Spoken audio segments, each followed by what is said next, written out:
hari ini kami akan MOU dengan Universitas Fajar. MOU ini merupakan bagian daripada peta helix yang kita geluti di Kota Makassar, bahwa pelibatan para akademisi dari berbagai penjuru keilmuan dan penjuru perguruan tinggi itu dilakukan oleh pemerintah Kota Makassar.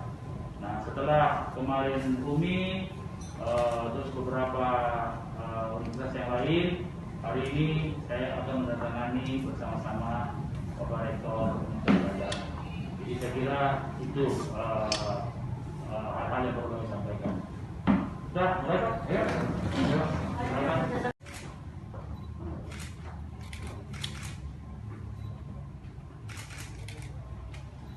Kalau dengan Unifa bagaimana Pak? Unifa adalah MOU standar dengan teman-teman di hampir seluruh perguruan tinggi di Kota Makassar. Kemarin saya dengan UMI, waktu ulang tahun UMI, kemudian sekarang dengan Unifa.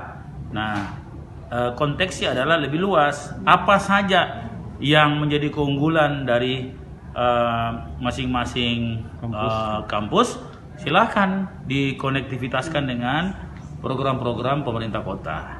Pak, rencana